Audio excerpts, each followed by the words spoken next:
Hello there guys, and welcome back to another episode of Rebuilding Histon. And in today's episode we begin Season 3 of our journey with Histon.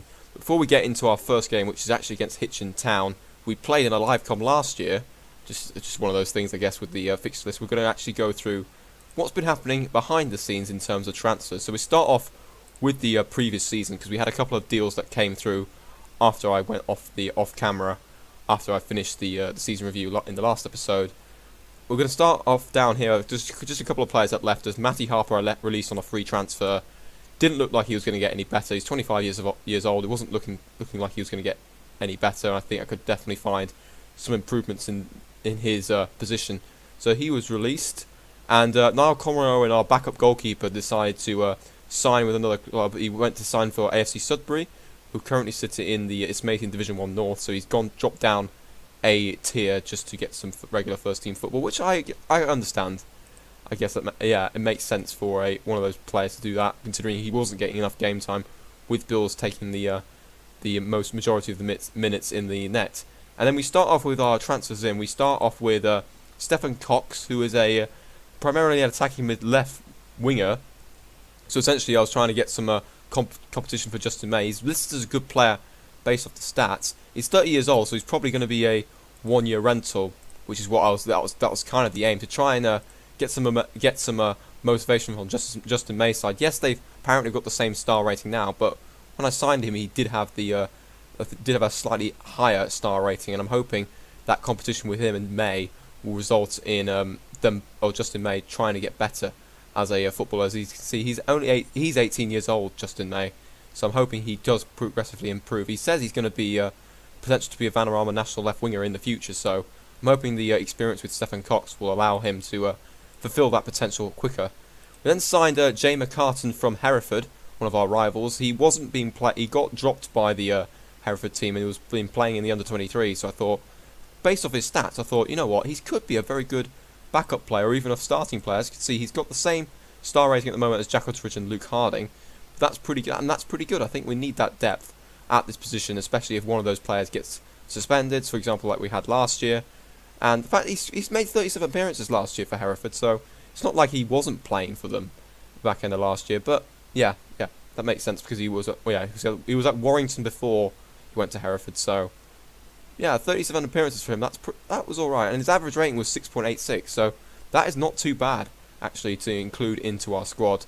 And also he was on a free transfer, so that was also fantastic. We then moved on to replacing Matty Harper pretty much, which is the signing of Jordan Goff, left back. He's apparently a quality player at 3 stars. He's good as a fullback and a defensive fullback, which is fantastic. And it also means that there's competition for Kevin Carrillo at left back, and especially if Carrillo does go down with an injury or a suspension, etc. For example, when we had, and he's definitely a step up from someone like George Grace, who we actually released at the end of last season as well. We're going to get onto that in a minute. But yeah, Jordan Goff, 3-star rating.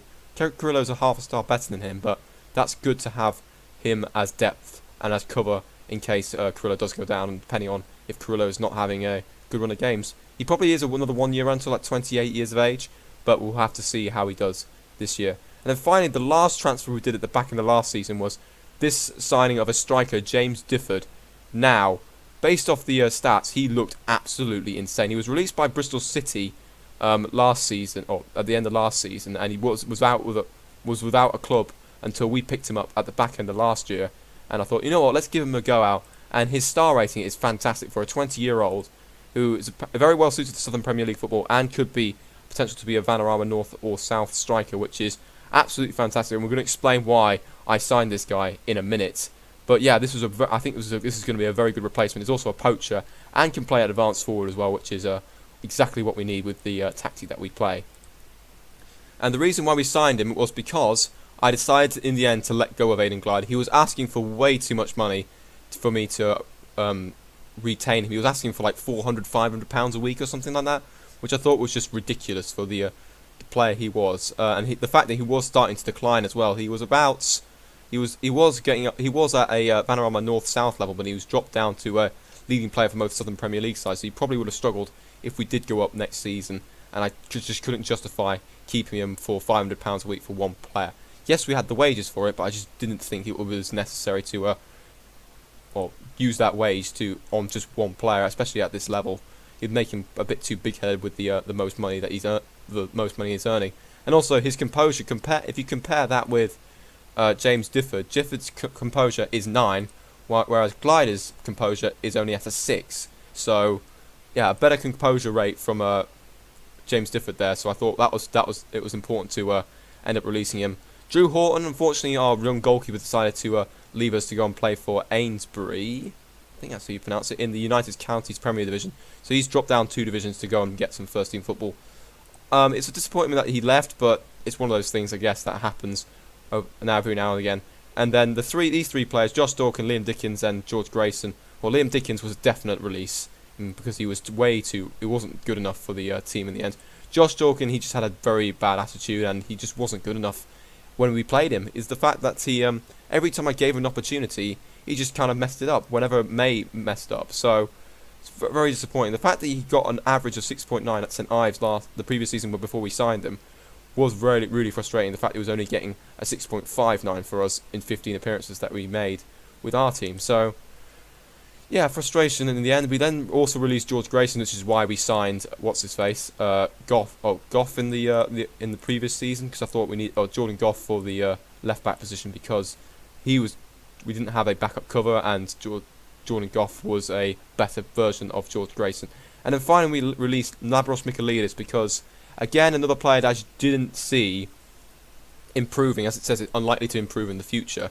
And he just wasn't. He was good at sometimes. He was flashy, but apparently, according to some of his traits, he doesn't like showing up in big games. Sorry, I just went back to his thing. It says here, fairly inconsistent performer and doesn't feel comfortable playing in big matches. And those are 2 bad quality cons that I don't think we should. That I think would have been detrimental to the squad, especially if we were going to be challenging for the promotion race this year.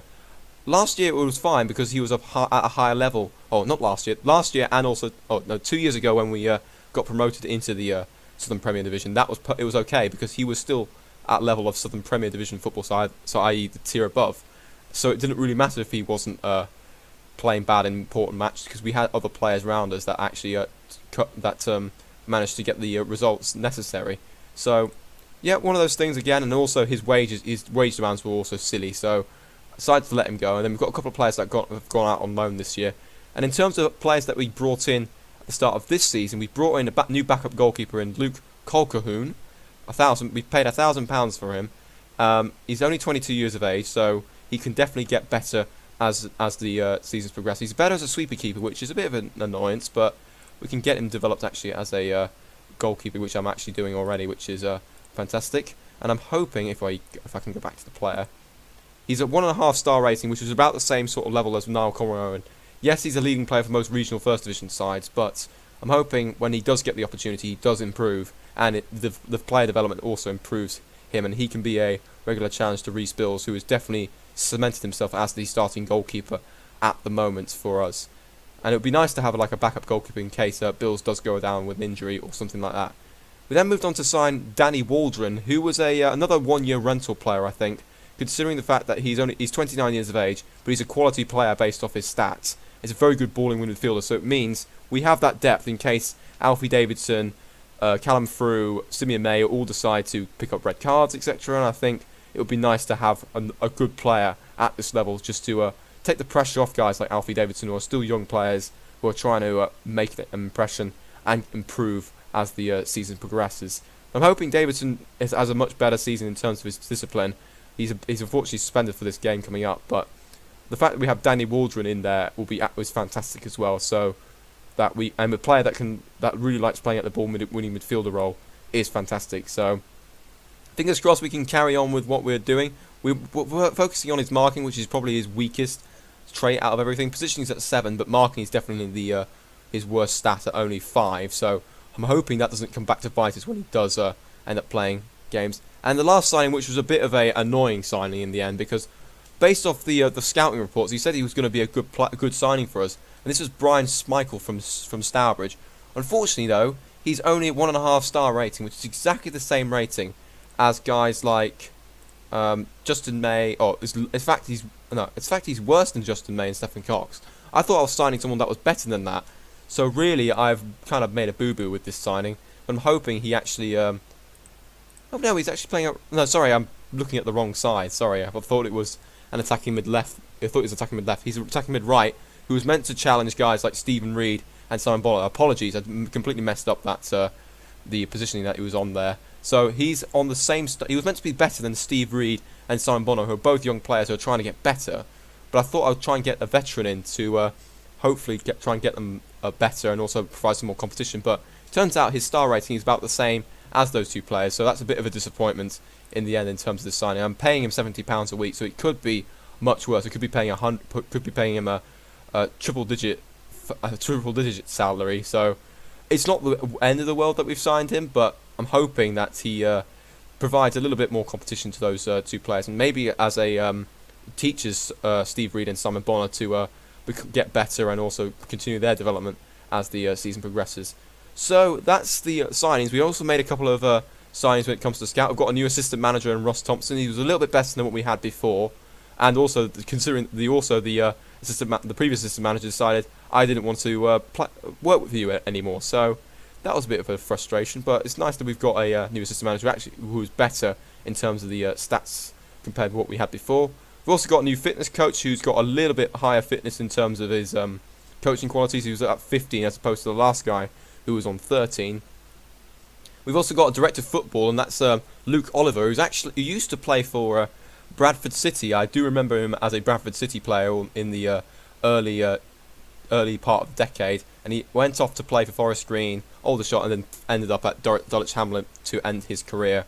So that's a pretty good end to his career, considering Dulwich Hamlet had a couple of good last 2 seasons. So that was good for him. But now he's a director of football. He has okay-ish stats at judging playability at 8 and judging player potential at 9. That's good for, I think, for a director of football at this level, and hopefully that ensures that we've got the best scouting team in the league. Apparently we have got that already, which is fantastic. We also got a new physio in, who's got a head physio in, which has got 2 more points higher physiotherapy than what we had before with our previous physiotherapist. So that's fantastic. Hopefully that means we get less injuries less injuries this year. I mean, Paul Smith in theory should be the head physio, considering he's got a better physiotherapy rating. But I kind of messed up the contract, so that's a bit of an annoyance. But one of those things. But the fact that we've got a combined value of 20 physiotherapy is pretty good for this level, and the fact that it's apparently best in the league, which is fantastic as well. So without further ado, let's get into the first game of Season 3 up against Hitchin Town, who we managed to draw against, I think, last time we played them. Or did we lose against them? No, we lost against them because that was when we went on our little bad run of form when it came to the end of the season, and we lost our chance of any outside chance of making the playoffs. So in terms of the team that we're going with today, we've got a couple of suspensions that have been carried over from last season. That was because of Phil Wolfe getting suspended, getting a red card on the last game of the season, and Alfie Davidson was suspended because of too many yellow cards as well. Callum Freewood picked up an injury during pre-season, which was a bit of a frustration, but he's back in 2 days. So hopefully in the next game, which is kind of a big game against Brackley Town, who came down from the league below, well, the league above, sorry, he will be back for then. So in terms of the team that we're going for today, we're going to have Reece Bilson goal, Osley Fua, Harding, Utteridge and Carrillo. So no changes in terms of the back four and goalkeeper at the moment from this off-season. Then Danny Waldron will get his first official start for the club, playing at the ball midfield role alongside Simeon May at deep-lying playmaker. Brian Schmeichel is going to be starting at attacking mid-right. Let's see what he can do in his debut. Justin May on the left. And then we've got 2 strikers of James Difford and Josh Green, who is I've been training to become an advanced forward to replace Ryan Williams as the future progresses. He's currently at 2-star rating at the moment. He's better as a poacher, but I'm hoping the training I'm doing to make him an advanced forward will pay off in the end, and he will become a very good striker for us in the future. And hopefully James Difford will also get firing straight away in this in his first club since he was released by Bristol City. I think will be his first competitive game of football, which is, yeah, that's surprising considering he got, out of 3 seasons that he was at Bristol City, he didn't get a single game. So this will be his first official professional debut in a football match. So this is kind of a big deal for him. Hopefully he can hit the ground running and give us the right result that we need at the end. In terms of the bench, we're going to go for Jay McCarter at centre back, Jordan Goff, Stephen Cox, and Marshall Katung Actually, do I want to have anybody else? No, I think I'm going to go for that. Stefan Cox is going to go in on that bench, while Marshall Kutung is going to try and come off the bench and provide an impact if necessary. So, without further ado, let us begin the first game of the season. Yes, players are lacking map sharpness, but it happens. I think we will have better match sharpness than what the other team has with Hitchin. Let's just see what they're playing for. Looks like they're playing a deep 4-4-2. 2 strikers up front, so we're definitely going to close them down. I remember Ian Byrne. He was a thorn on our side last year. I remember his name very well the last time I played him. Karen Stabana, didn't he used to play for Derby? He did, but he didn't get a game for us. So he got released at the end of 2017, but didn't get a first-team appearance for them. Played 35 games for them last year, so I'm surprised I didn't notice that before. I remember he was a young product from the Derby Academy, and that's really interesting now. But I'm thinking he might be an interesting bet. So he's 19 years of age, so he could get better. He's only £200 a week though, so that's interesting. He's playing his best position is midfield right though, so he might be out of position in that right back role. Maybe we can take advantage of that as we start the game. Let's go on to the team talk. Let's see if we can get a passionate thing going. We're going to say this because we lost last time against Hitchin, and we want to get some revenge. And looks like the team is happy and motivated to get going for this season. And without further ado, let us begin Season 3 of the Rebuilding Histon, as the season kicks off with Difford taking the centre, and Harding's now on the ball, playing it back to Bills in goal, and that's the end of the highlights. Right, highlight here, Osifua with a throw-in, but ball in towards May, and he's taken a header, I think, and it's gone wide. That has gone down as a clear-cut chance, though, so it's technically first blood to us when it comes to the chance at the moment. Hitchin haven't had a shot on target yet. Corner straight away. Here's Green. Ball in, but it's cleared away by the Hitchin defence. It was an instant highlight pretty much after I finished speaking from the last highlight. Here's Osifua. Please don't give it away to number 9. He's put the ball up towards Green, but he wasn't able to win the header. But here's Waldron. Ball up towards Green. He might have a chance here, and he scored. That's his first goal of the season. I don't know if it's his first. Oh yes, it is his first Histon goal. So I think it's his first ever competitive goal that he's scored. And that's a fantastic start for the youngster. Okay, here is the highlight. May with the ball to Waldron. Waldron with the ball over the top. And Green is just about onside. And he slots it home. First time as well. Great technique from Green there. And it's a great start for the youngster in this new season. As we've got an instant highlight here as I continue to talk. Here's May on this left-hand side. Ball up towards the other May. May with an E. I might have to change his name to Simeon or something like that. Here's Justin May on the left-hand side. He might be able to beat number 11, but he's not able to. But puts it back to the other May. Here's Waldron. A bit of space here. Back to Schmeichel. Ball towards Difford, and he's made it 2-0. Great start for us for both strikers, as they've both scored in the first game of the season. We're currently sitting at the top of the league as it stands, with Truro level with us on goal difference as well, as it was a ball played through by Schmeichel, and Difford slots it past the keeper, and it's 2-0. Highlight here, Bills with a goal kick up towards Schmeichel. It's won back by the Hitchin defender there, but here's Difford on this right hand side, puts the ball back to Osifua, to Waldron, who's got a bit more space, but he's been closed down straight away. Here's May in midfield. He's trying to find a through ball there, but he's put the ball to Carrillo, back to May. Maybe a ball to May, the other May, I think. Carrillo, that's going to be confusing now. The fact that if both Mays are starting every single time. But there's a ball up towards Byrne, the man who caused us so many problems last year, and he's made it 2-1. And Hitchin Town are back in this game. That's very frustrating that that's happened right there. We were in great position there, but then Walshaw with a ball up towards Byrne, and our defender doesn't really do anything, and Byrne just slots it past Bills, and it is now 2-1. Right, throw in for Hitchin here. They could come back here, but it's a terrible ball in the box. And here's a ball up towards Green from Carrillo. Green on this left-hand side. Is taking a bit of time to release the ball there. But that was mainly because players were back. And there's a ball up towards between the two Mays. Here's Green with another shot. It's saved by Tibbetts, but Difford is there for the rebound. That's his second goal of this goal already, and we're up 3-1. The 2-goal cushion is back, but prior to the 40th minute, which is fantastic. A good little shot from Green, which was parried by the goalkeeper Tibbetts, and Difford is there with the close fastest to react to not tap in the rebound, and it's now 3-1. Another highlight here, here's Stabana to Clayton Phillips. Walshaw, ball in, and it's hit the post, and it's just gone wide. It was very nearly 3-2 there. I think it might have been an own goal if that actually gone in there. but we managed to get away with it, and we're coming up towards half time now, and fingers crossed we can hold on to this 2-goal lead. There's another highlight here as Reed, Morris with a ball up towards their strikers, but Green's won it back for us. Here's May, ball up towards Difford. He might win it here, and he did, but he wasn't able to get the better of the number 5 centre back Reed for Hitchin. And here's May. Possibly might look for Green. Yes, he has done. He's been closed down by a couple of players though, and here's May again to Difford.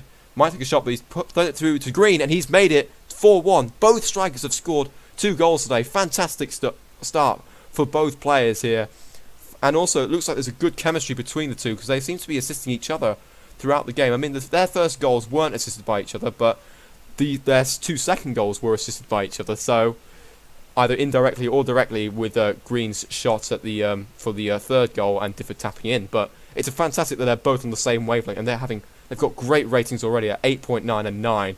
Fantastic job by both of them so far, and we've been excellent so far despite conceding 1 goal. But it's one of those things, I guess. At least we don't have to pay the clean sheet bonuses or anything like that.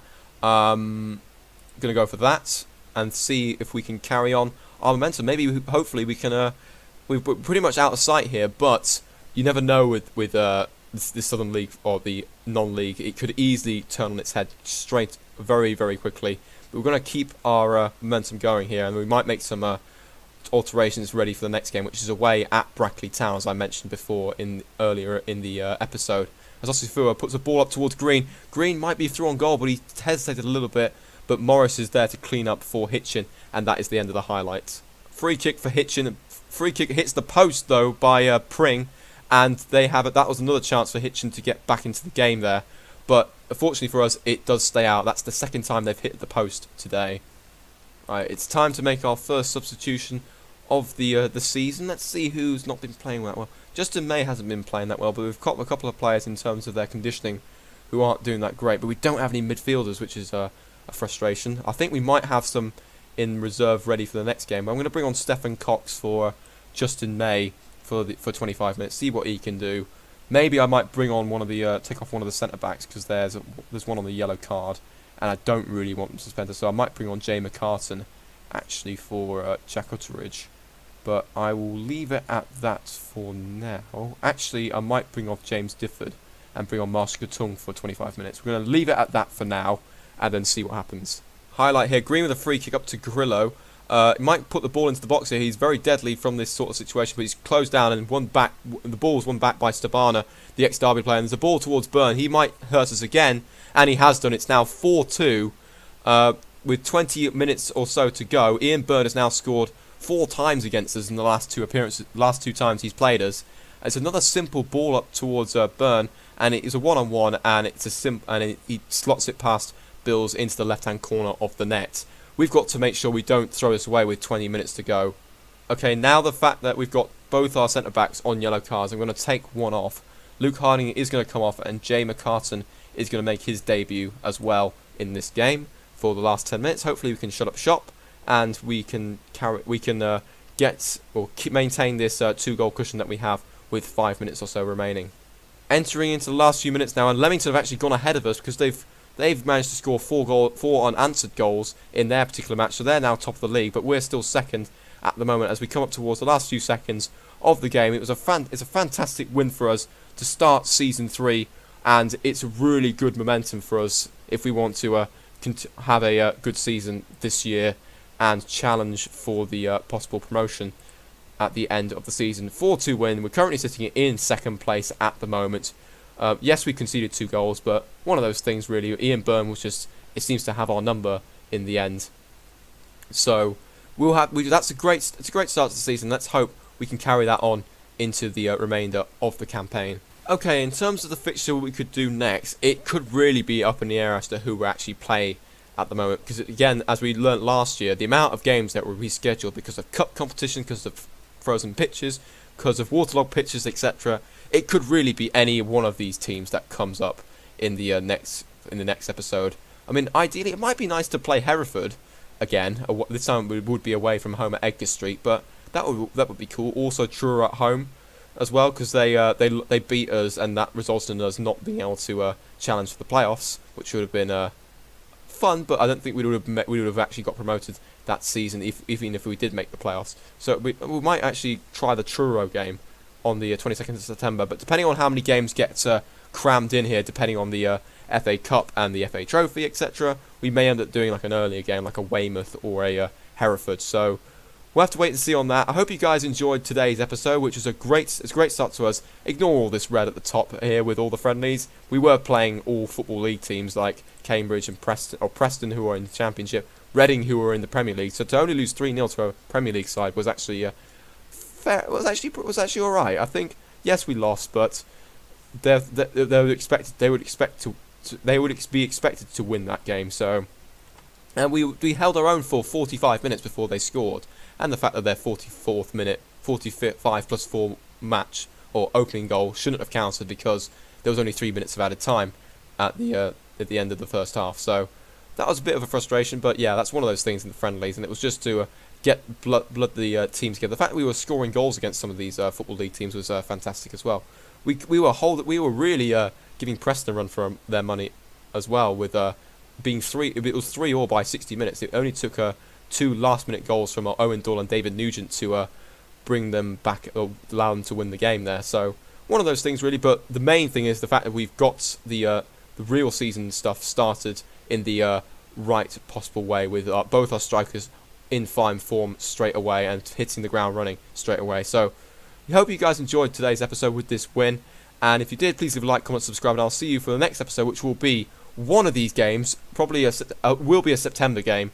But depending on the FA Cup draws and all that stuff, and depending on what gets rearranged, we may end up changing the game. So I'll let you know. You'll see what the game is once you see the next episode. So until then, I will see you guys later.